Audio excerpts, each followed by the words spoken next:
Baik, Assalamualaikum warahmatullahi wabarakatuh.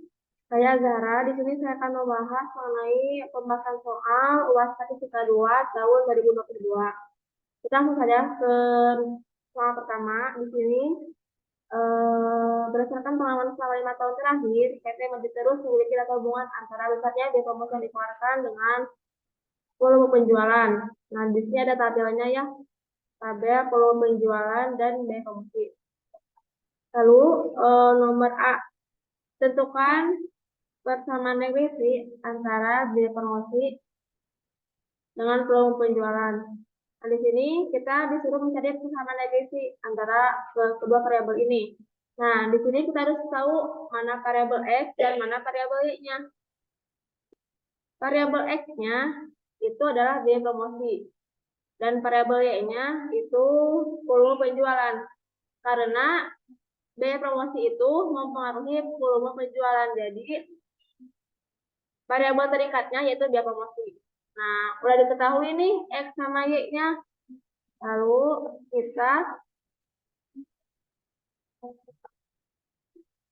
kita bikin tabel seperti ini.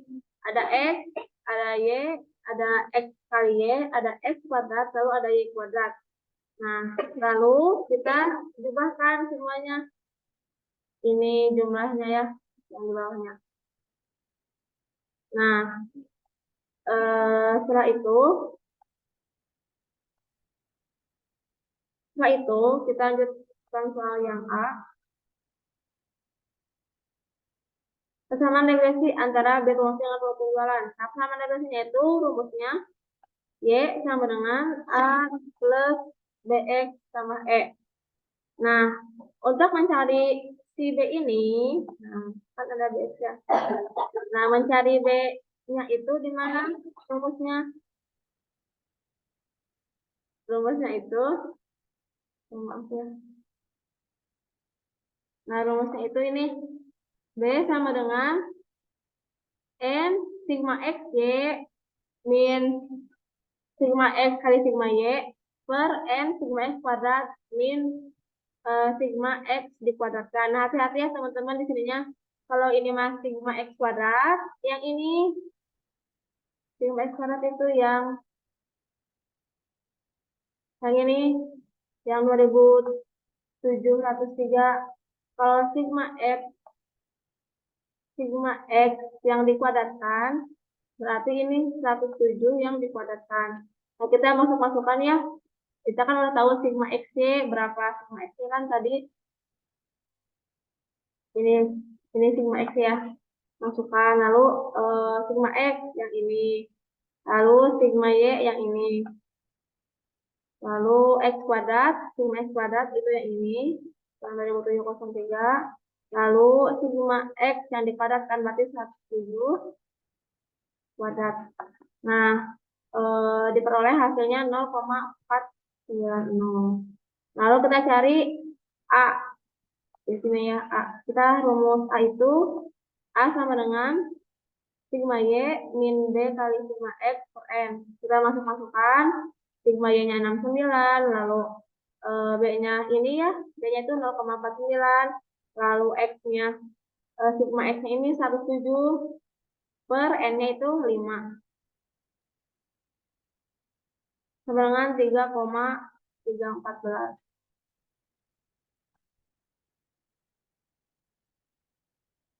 Nah, si N itu, maaf ya, si N itu 5 dari mana? Jadi jumlah ini ya, 1, 2, 3, 4, 5. Begitu N. Nah, lalu setelah itu, persamaan regresinya, nah kita masukkan nih ke rumus persamaan Y sama dengan A plus BX sama E. A-nya ini 3,314, B-nya ini 0,49. Ini harusnya ditambah X ya, 0,490 X. Nah, terus penjelasan angka-angka diperoleh. Yang pertama, konstanta senilai 3,314, yaitu jika X sama dengan 0, atau tidak adanya promosi, maka diperkirakan penjualan sebesar 3,314 juta atau 3.314. Lalu yang keduanya, angka 0,490 mengindikasikan besaran penambahan penjualan setiap pertambahan biaya promosi atau satuan. Seperti itu. Lalu kita lanjut ke soal B. Memperkirakan berapa besarnya biaya promosi yang harus dikeluarkan jika menginginkan volume penjualan yang bisa dicapai sebesar 38 juta. Nah, atau bahasa matematisnya kita seperti ini. Berapa besar X jika Y-nya 38 juta? Nah, kita pakai yang tadi ya, yang sama regresi. Kita udah tahu nih, Y itu sama dengan 3,314 tambah 0,490 dari sini kan. Lalu diketahui nih Y-nya 38 juta, kita masukkanlah Y-nya 38 juta. Lalu ininya dikebawahkan. Lalu kita operasikan ya penjualan ini. 0,490 X sama dengan 3,34,686. Berarti X-nya sama dengan 34,686 per 0,490. Hasilnya X sama dengan 70,787. Seperti itu. Lalu, jadi besarnya B promosi yang harus dikeluarkan jika menginginkan volume penjualan yang bisa dicapai sebesar 38 juta adalah sebesar 70,708 juta. 787 juta. Begitu. Terus nomor C-nya. Berapa besar Y jika X sama dengan 3.250.000? Nah, kita juga pakai persamaan yang tadi. Y sama dengan 3,314 tambah 0,496 X. Yang pertama ya. Yang pertama yang ini. Nah, kita masukkanlah si X ini. Kan diketahuinya 3.050.000. Nah, kita dikomakan ya. Berarti dibagi 1, 2, 3, 4, 5. Berarti dibagi 5. Supaya tidak terlalu besar. Jadi 32,5. Nah, setelah dioperasikan hasilnya Y sama dengan 19,239. Begitu. Jadi besarnya biaya promosi yang harus dikeluarkan sebesar 19,239 juta. Atau ini kalau nggak mau koma tinggal kalikan 100.000. Berarti 19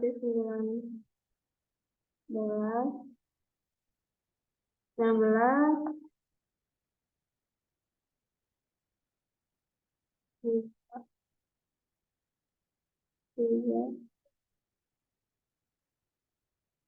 9, 23, 1, 2, 1, 2, 3.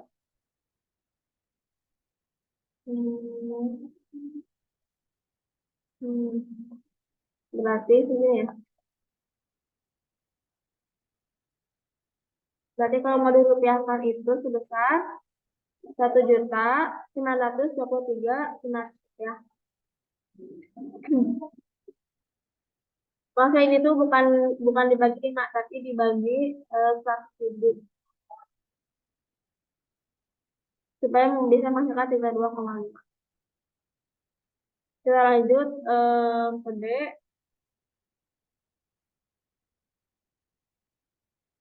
Berapa besar pengaruh X terhadap Y? Nah, itu ada dua cara. Cara yang pertama, ini rumusnya ya. Lalu kita masukkan saja angka yang ada di tabel. Lalu dihasilkan segini 0,99. Nah, itu belum tamat. Nah, kalau besar pengaruh. Kalau ditanya besar pengaruh, berarti dikuadratkan si R-nya. R kuadrat sama dengan 0,99 kuadrat dengan 0,9801 sama dengan 98,01%.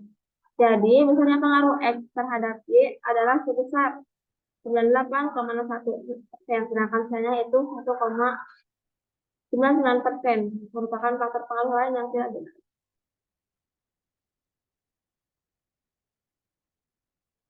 Nah, cara duanya, Gini, kalian bikin tabel, ada X, ada Y, ada Y bar, ada Y min Y bar kuadrat, ada Y topi, lalu ada Y min Y topi dikuadratkan. X sama Y-nya itu yang di atas, yang di soal. Lalu Y barnya dari mana? Y bar ini dijumlah Y ini dijumlahin, lalu dibagi 5. Kenapa 5? Karena ada 5 tahun. 1, 2, 3, 4, 5. Hasilnya itu 13,8. Lalu Y dikurangi Y bar dikuadratkan. 8 kurangi 13 dikuadratkan. Jadi 33,64. 11 eh, kurangi 13,8 dikuadratkan hasil 7,84 dan seterusnya. Lalu Y topi ini Y topi ini itu dari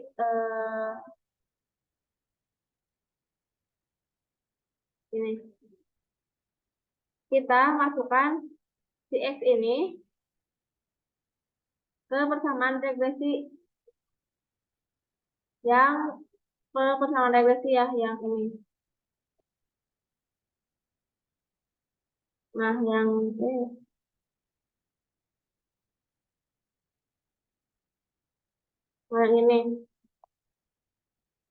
Kan di bawah itu misalkan kalau yang pertama X-nya 9, berarti kita rubah si X ini berarti Y sama dengan 3,314 ditambah 0,490 dikali 9. Misalkan kalau yang ini ya sama aja. Misalkan kita tahun 2-nya. Nah, tahun 2-nya itu 17. Nah, berarti Y sama dengan 3,314 ditambah 0,490 dikali 17. Nah, gitu hasilnya ini. Dengan ini. Lalu kita kurangkan Y kurangi Y topi dikuadratkan. Hasilnya seperti ini. Nah, lalu lanjut R kuadrat sama dengan 1 dikurangi sigma Y min Y topi kuadrat per sigma Y min Y bar kuadrat. Nah, hasilnya 0,976. Sebenarnya agak terlalu beda jauh ya. 0,976 sama 0,981. Nah, kalian terserah mau pakai cara yang mana. Boleh pilih salah satu aja ya, yang menurut kalian itu mudah dipahami. Lalu kita lanjut ke nomor 2. Suatu penelitian dilakukan untuk mengetahui apakah ada hubungan antara kebiasaan merokok dengan hipertensi. Nah, di sini ada tabel bukan perokok, perokok sedang, perokok tinggi, ada hipertensi, tidak hipertensi. Dengan menggunakan taraf nyata 5%, ujilah apakah kebiasaan merokok mempengaruhi hipertensi. Nah, di sini kita memakai uji independen T-square test. Kita langsung saja bikin langkah yang pertama itu tentukan hipotesis. Hipotesis awalnya, hipotesis 0, hipertensi tidak dipengaruhi kebiasaan merokok. Pokoknya kalau hipotesis 0 itu kata-katanya tidak dipengaruhi ya. Kalau hipotesis satunya berarti dipengaruhi. Lalu kita tentukan taraf nyata. Katakan sudah diketahui ya 5%. Ini. Lalu yang ketiga, tentukan daerah kritis S2 0,05 dikali K min 1 kali B min 1. K itu kolom. Kolomnya kita lihat ya ada 1, 2, 3. Ada 3, berarti 3 kurangi 1, 2. Kalisnya itu ada 2 ya. Tadi hipertensi sama tidak hipertensi. Berarti 2 kurangi 1, 1. Berarti 2 dikali 1, 2. Berarti kita cari nih daerah kritis di tabel T-square test atau tabel X kuadrat yang di atasnya itu.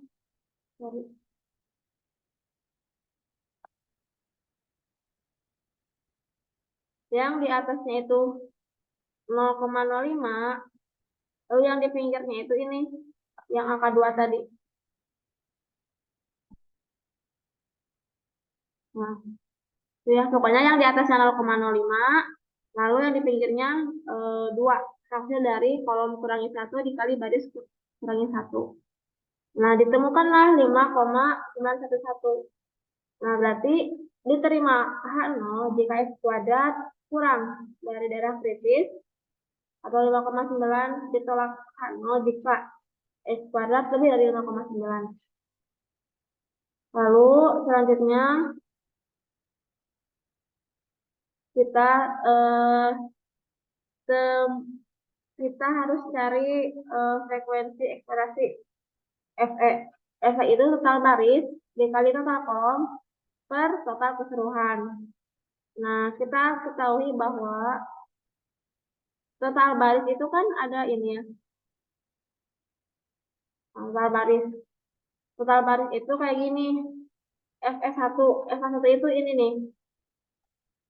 Nah, yang ini.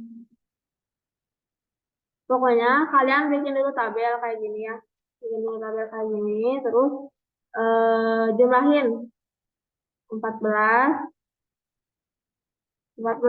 ditambah 24 ditambah 20 hasilnya 58.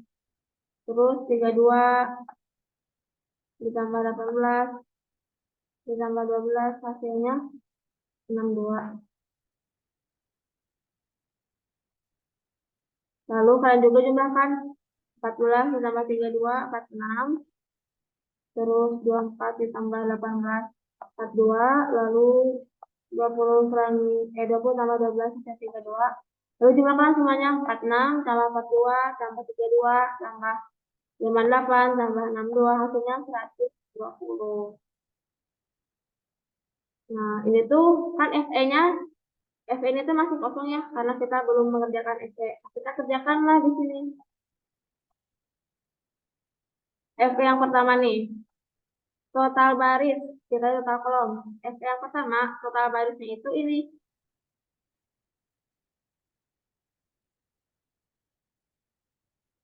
Total baris kali total kolom. Total baris ini 58 dikali 46 atau sama aja ya. 46 dikali 58 sama aja. Per total keseluruhan.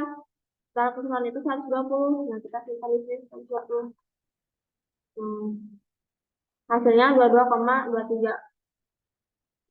Seperti ini juga FE2. FE2 itu yang ini nih. Perokok sedang terus yang hipertensi. Yang ini ya. Ini FE2.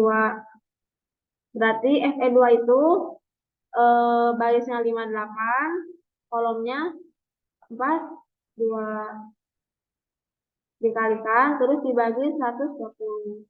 FE3 juga sama, FE3 berarti 58 dikali 32 lalu dibagi 120.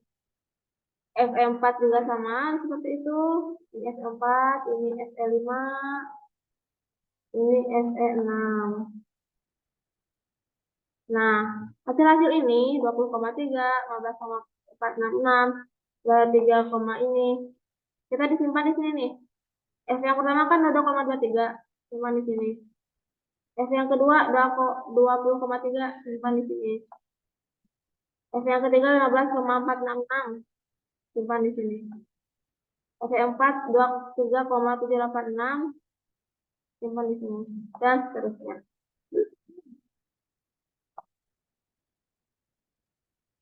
Lalu setelah kita punya tabel ini, kita mengerjakan selanjutnya. X kuadrat itu rumusnya sigma FO min FE. FE itu frekuensi observasi dikurangi FE, frekuensi ekspektasi kuadrat per FE. Nah, sigma kan itu total keseluruhan ya. Nah, ini tuh dijumlahkan kan tadi. Nah, FO kita contoh ini ya. Yang pertama ini. FO-nya. FO-nya itu kan tadi 14. Lalu dikurangi FE. FE-nya itu 22,23. Lalu dikuadratkan per F-nya 22,23. Nah, begitu juga selanjutnya yang ini, yang FE2. FO-nya ini kan 24. Lalu FE-nya 20,3 dikuadratkan per 20,3 dan seterusnya. Seperti itu ya. Jadi totalnya itu ada 1, 2, 3, 4, 5, 6. Gitu. Oh, bisa juga kan ada 6. 1, 2, 3, 4, 5, 6. Gitu. Lalu operasiin aja sama teman-teman, maka hasilnya ini 9,77. Nah, kita kan udah tahu nih tadi daerah kritisnya yaitu 5,911. Nah, ternyata 9,77 itu lebih besar daripada 5,911. Nah, kalau lebih besar daripada, nah, kalau X kuadratnya lebih besar dari 5,911, maka H0 ditolak. H0 ditolak. Nah, berarti itu ditolak. Berarti yang benernya itu yang ini. Hipertensi dipengaruhi kebiasaan merokok. Berarti kesimpulannya hipertensi dipengaruhi kebiasaan merokok. Seperti itu. Selanjutnya nomor 3. Nah, berikut ini output. Ini tuh tentang yang diagram jalur ya. Berikut ini output dari analisis hubungan antara kualitas informasi atau KI, kepercayaan, K, dan perilaku konsumen, yaitu PK, dengan keputusan pembelian, KP, dengan menggunakan analisis jalur. Analisisnya itu kita tuh udah ini ya, di soalnya itu udah ada hasil gitu dari SPSS. Di sini ada tabel ANOVA, lalu ada tabel koefisien. Nah, kalau tabel ANOVA-nya itu yang signifikannya lebih dari 0,05,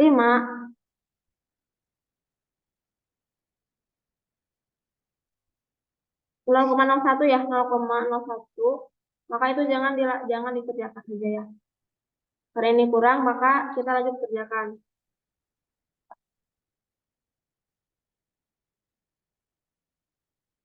Nah, koefisiennya, nah soalnya menggambarkan diagram jalur. Diagram jalur. Nah, seperti ini ya, diagram jalurnya. Ini tuh X1 itu sama dengan KI. Kan bisa juga tulis ya. Ini tuh KI. Lalu yang kedua ada kepercayaan atau K. Lalu yang ketiga ada PK atau perilaku konsumen.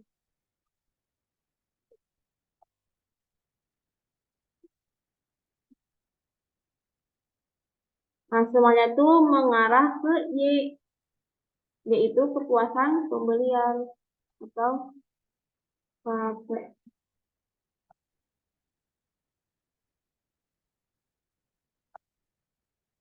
Nah, kita lihat nih, di K1, ke Y itu besarnya berapa? Kita lihat di tabel koefisien.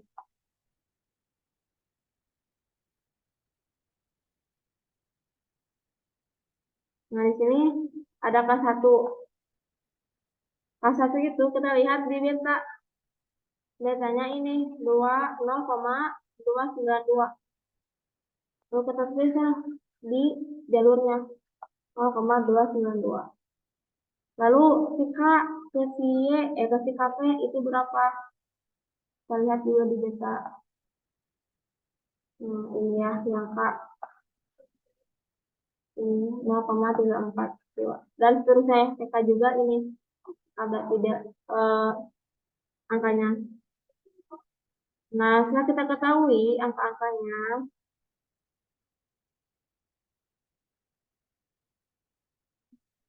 oh maaf ya, Nah, kan nomor A itu buatlah diagram jalur. Nah, diagram jalurnya itu udah kayak gini aja. Itu diagram jalurnya. Nah, harusnya ini tuh ada nomornya di sini juga. Di sini tuh ada nomor harusnya. Di sini ada nomor. Di sini juga ada nomor ya.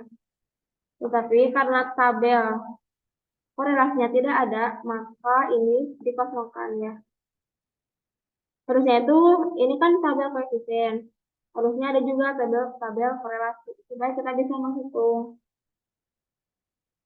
pengaruh tidak langsungnya. Nah, karena tidak ada, maka kita kosongkan ya. Di sini ya kita kosongkan. Kosongkan ini juga kosongkan. Nah, yang soal kedua, menghitung pengaruh langsung dan tidak langsung dari kualitas informasi, kepercayaan, dan perilaku konsumen terhadap keputusan pembelian. Nah, kita lihat rumusnya itu, nah, X1 terhadap Y, pengaruh langsung. Ini aja, X1, X1 terhadap Y. Nah, berarti ini aja 0,292 kali 0,292 sama dengan 0,085 atau 8,53%. Nah, pengaruh tidak langsung melalui S2. Ini tuh harusnya kayak gini ya. S2 itu kan ini ya yang K. Berarti si ini dari sini ke sini lalu ke sini. Nah, berarti si angkanya itu 0,292 dikali angka yang di sini yang seharusnya ada dikali ini. Maka itulah hasil dari pengaruh tidak langsung melalui S2. Lalu pengaruh tidak langsung X3. X3 berarti dari sini ke sini. X3. Lalu dikalikan angka di sini. Tapi karena tidak ada angka di sininya ya, jadi kita tidak bisa melakukan operasi perhitungan. Lalu pengaruh total itu dijumlahkan saja seterusnya. Jumlahkan berapa persennya, maka itulah pengaruh total. Sama juga ya terhadap soal yang S2 terhadap Y.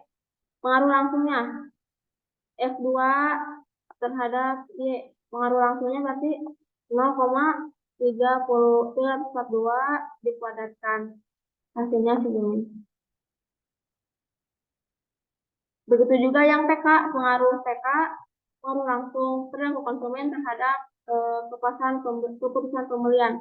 Berarti ini nih, 2,73 dikuadratkan. Itu adalah pengaruh langsung. Kalau pengaruh langsungnya, ya kita lihat itu lewat jalur mana gitu ya.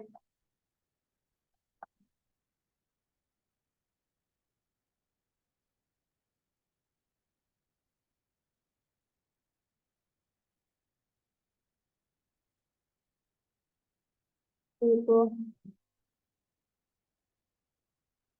Nah, pokoknya kalau pengaruh tidak langsung, ya kita hitung dia lewat jalur mana. Contohnya, tidak langsung S2 melewati X1, berarti 0,342 dikali nomor yang nanti ada di sini, angka yang ada di sini, lalu dikali ini 0,292 kayak gitu.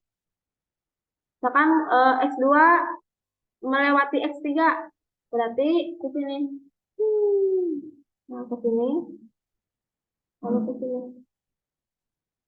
Nah, itu ya teman-teman. Tapi karena di sini tidak ada angka, sekali lagi karena tidak diketahui ya tabel korelasinya, maka tidak dapat ditemukan pengaruh tidak langsungnya.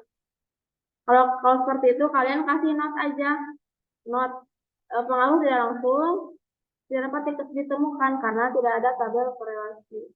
Seperti itu. Mungkin itu yang dapat saya sampaikan. Terima kasih semuanya. Semangat.